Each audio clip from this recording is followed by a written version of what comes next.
G'day guys, CZ here, and today I will be tasting my bottled Devilbird Mandarin IPA. Now just to fill you guys in on a little, I hope the lighting's okay, just fill you guys in on a little of what's happened since we started this project. So you guys have seen my tasting videos. I sent one to Taz, one to Vic and Phil, and they shared that amongst themselves. Interestingly enough, I was on Skype when they tasted it for the first time, and they really didn't detect a lot of the mandarin to start with that I experienced myself in the keg. But that's the interesting thing, isn't it? You know, between kegging and bottling, you can lose a fair bit of flavour. Flavour can change over time. This hasn't carbonated as well, like just holding it on the outside, you can tell that it hasn't carbonated as well. That probably has to do with the fact that it's an 8.5% beverage. Okay. So anyway, we're just going to go ahead with it. I have deliberately let it sit for another month. So this is 2 months old today. Okay. So 2-month-old birthday, bottling birthday. So Devilbird IPA. I've let it out of the fridge for a little bit.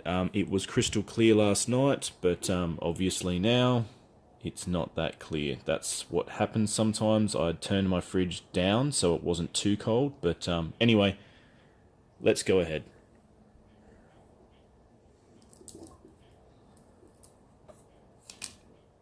Oh boy.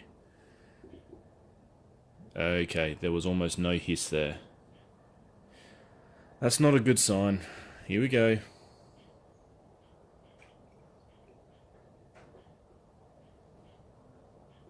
Oh, that's not a good sign at all.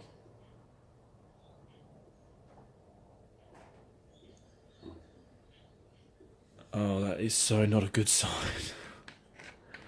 Oh my gosh. Serious. This is going to be an interesting tasting. Okay. Yes, I can see some carbonation. It's not a lot. Oh boy, this is interesting. So, assuming you guys can see some of that. There you go. I'm sure you can see. There we go. You can see some of it. Okay. There we go. Yeah, not very clear, which is a shame. Anyway, we're just going to go for the nose to start with, guys.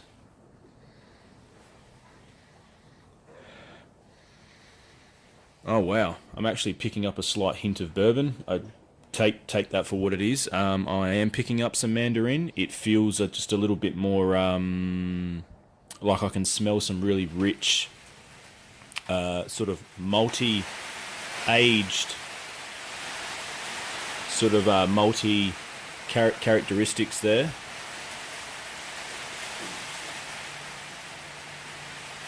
Alright guys, so yeah, it's definitely got some aged malty characteristic on the nose. Right, g'day guys. So it's Vic's turn for the pour and the nose to start with.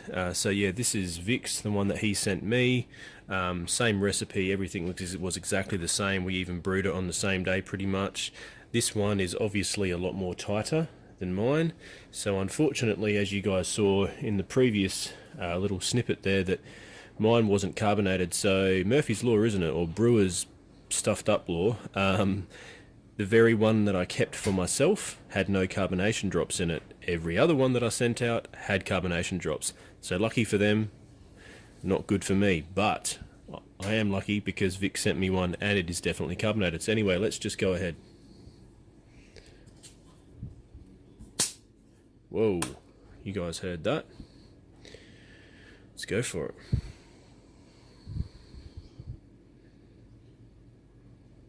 Oh wow, definitely carbonated.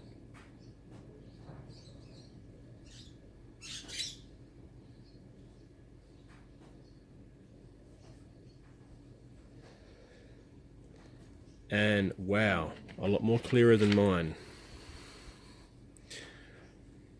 So, if you guys can see that. I'll try and put some light up to it. Look at that. Well done, Vic. My gosh, compared to the video that you guys just saw, look at the beautiful, rich sort of copper colour. Look at that. Well done, Vic. Gorgeous. Alright, so I'm going to go for the nose.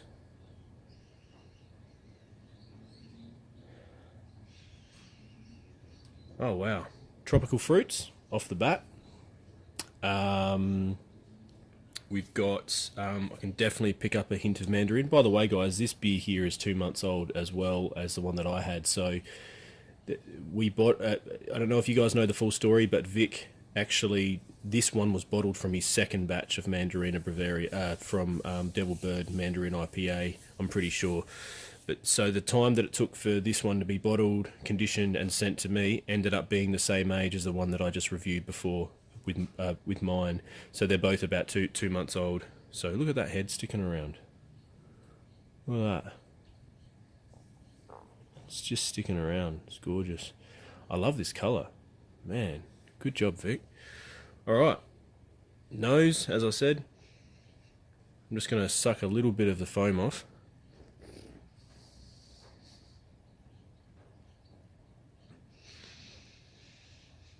I am picking up some mandarin, but I'm picking up some gorgeous tropical notes, which is kind of what we wanted. I mean, the carbonation, it's just, look at that. Look at that. All the way up. Just beautiful for an IPA. You want that really nice effervescence when you have an IPA to bring those flavours to the forefront right up onto your palate. Anyway, let's just go right into it. As I said, there's definitely some mandarin notes there. Sorry, there's a bit of rain in the background. I'm hoping you guys can't hear that because it's annoying the heck out of me. Alright, let's go for it.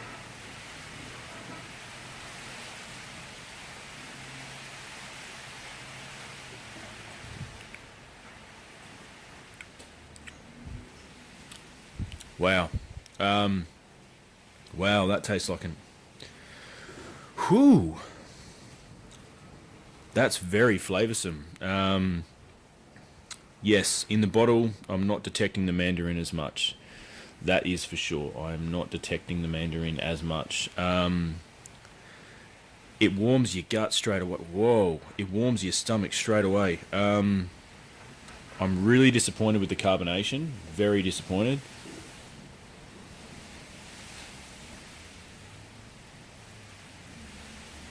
Anyway, the IBUs are definitely there. I'm definitely saying it's around the 60, like it says here, 60 IBUs mark. Definitely 8.5. I can say that much. Although this one probably would not be as high as 8.5, primarily because the secondary carbonation hasn't taken full effect. Pardon me. It's definitely got some carbonation, but I'm a bit confused. Anyway, let's just talk about this taste more. Okay, it's warmed up a bit. So, I am detecting zest of mandarin, actually. I'm detecting the bitterness goes really, really well with the zest. There's that citrus, definitely mandarin. But to be perfectly honest, I'll be perfectly honest, if this was carbonated to the same extent of the ones that the other guys received from me, then I believe I'd be picking up more of the aroma and flavour because, as you know, the effervescence from the bubbles in the beer, the carbonation actually brings a lot of the flavour and aroma hops to the surface and other adjuncts that you have in there. You can appreciate the flavour with a relatively flat beer, but the effervescence really brings that right up to your nose and brings it right up into your palate or onto your palate. So I've got a little trick here. Obviously, I'm not going to show my face, but let's say this is my face. You take a drink, all right, and then you put your head down, and then you go, and you suck upwards, facing down. I'm going to give that a shot because that can actually bring a lot of sort of air into the mouthfeel, into the experience, and you can actually pick up some of the other notes. So I'm going to try that now.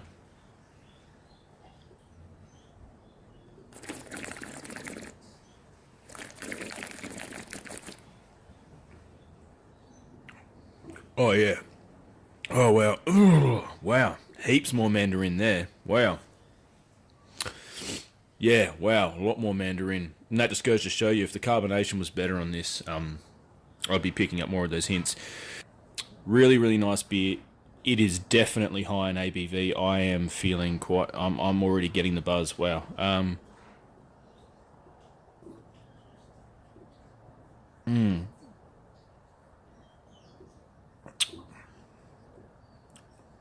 This is actually a very nice tasting beer. I have to be completely honest. It is a very nice tasting beer.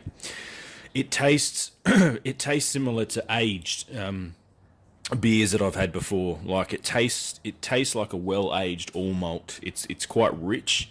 It's robust. To be perfectly honest, yes, you can detect a little bit of heat of the alcohol. Not really on the palate, but you know that you're receiving the heat when you drink it. It doesn't burn your throat. Nothing like that. It's not like hard liquor or anything, but you feel it in your stomach almost instantaneously as it goes down your neck. You can feel it. Pardon me. It's really, really good. The flavour is still there, but definitely is very different to being in the keg. I would not say it is 100% different. It's not like a completely different beer, to be perfectly honest, but it is it is different. So this is what we find, obviously, kegging versus bottling. So this was a very complex beer. You guys have seen the video, hopefully, brewing it and my first tasting. This was one of the best collaborative beers I have ever made. I know Vic is interested in doing a similar recipe again, but doing it lower in ABV, because this beer will knock your socks off. Seriously, it's very high. Anyway, I'm getting off track. This is really getting to me. Wow, this is okay. It's not even lunchtime. All right. Now let's go for the taste with Vic's.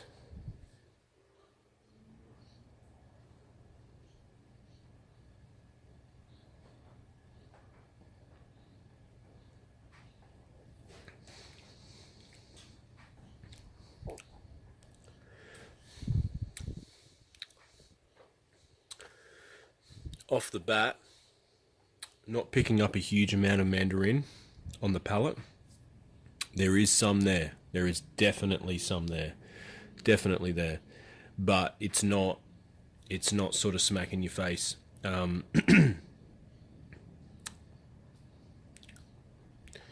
Bitterness, definitely 60 or maybe just over 60 IBUs. It's mellowed out. Flavors are combining well. Wow, I can already feel it warm in my gut, that's for sure. I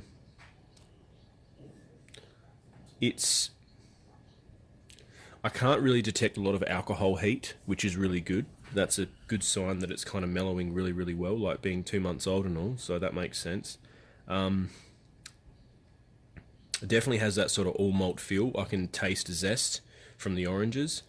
I can detect some of the tropical notes from the like, you know, you've got the Mandarin of Bavaria, and the, oh man, I can't remember the name of the other one, El Dorado. But I'm just going to do that little trick that I think I did with the other one, which was, you know, you take a mouthful, you put your head down like that, and then suck up, and I'll see if that will bring some of a little bit more of the Mandarin flavors through. So I'll do that. Not going to show you my face, obviously, but I'll do that now.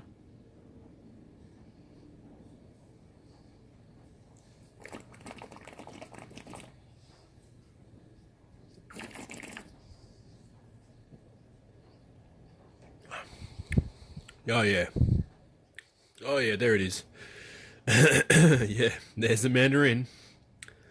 Oh wow. Whew. Wow. Damn. That is good. And I can already feel it kicking me. So, oh man. That is divine. That Mandarin, that's a decent trick. Not that you're going to be going into a bar, having a beer, putting your head down on the friggin' bar and just going sucking up, you know. as if you're sucking up a Slurpee in front of everyone. That's pretty embarrassing. But in the privacy of your own home or in front of your mates, even if you have a really nice, good tasting beer, that's a little trick to use. Put your head down and suck up. And it often brings out a lot of the notes because you're aerating the beer when it's actually in your mouth, and you can, bring some of those flavors through. This tastes amazing. Definitely the mandarin is there. I think one of the things which me and Vic have spoken about before is that we'd like to do almost like a West Coast IPA version of this, so maybe like 5% or something, and do like a similar process, except because you don't have the alcohol heat, that's not going to mask some of the other flavors, and you'll be able to get more of the mandarin. Next time we might do more mandarin zest, having another taste of Vicks.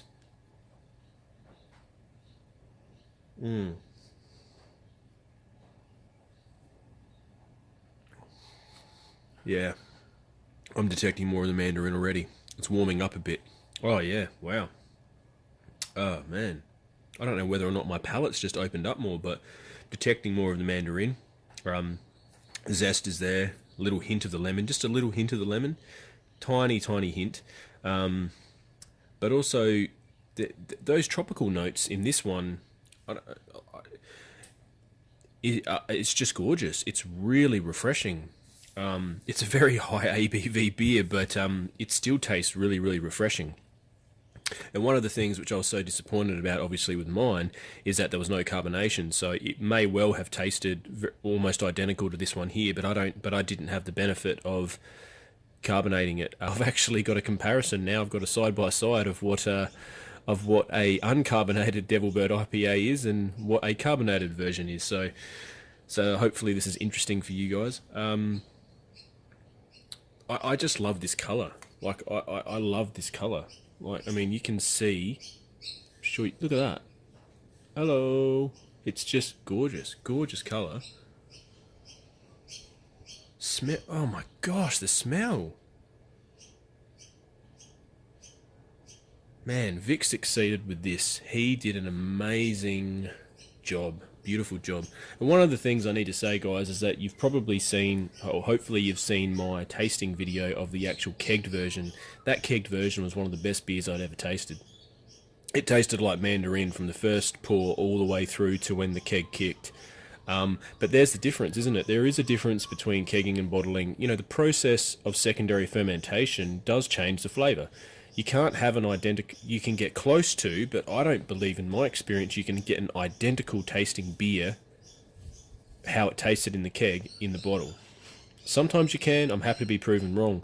But in my experience, it needs more time to mellow, and you've got to open it up at the right time. Sometimes with certain beers, you can't let them age for too long. Sometimes you need to let them age for a really decent amount of time. This is an 8.5% beer in the bottle, probably a little bit higher, so it needs that time to mellow. 2 months is a perfect time. This could probably... It's 8.5, guys. You could age this for 50 years, pretty much. You know, I mean, it's not... I mean, it will lose some carbonation, but man, imagine the flavour after that time. Those tropical notes, I can't get over them.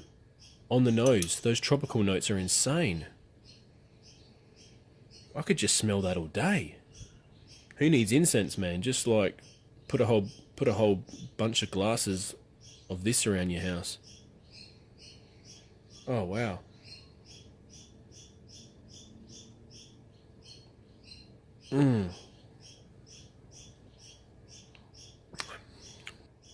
In general, guys, this beer is friggin' amazing. This is how I wanted mine to taste, with bubbles. So Vic's done a great job, man. What a great great experiment, great collaboration. I just think it's awesome that we can do this, guys. So I hope you enjoyed this video. It was a side-by-side comparison. I hope it works out. I hope the editing works out. And it's at least enjoyable for you guys. Do yourself a favour and brew this beer. It's great. Do yourself a favour and do a lower ABV version. Do a 6.5 or something, ABV version of it. It's just a great beer. So cheers to Vic. You've done an amazing job. I know those coels are starting to get into your backyard now, so pity you don't have any of this left to to put yourself off to sleep to drown out the noise of those horrible devil birds. But at least this devil bird tastes, sounds, looks gorgeous. I'd be happy to wake up to this every day. Well, I don't know if I had this for breakfast. Yeah, I reckon I might be a bit dysfunctional. But anyway, guys, this is awesome.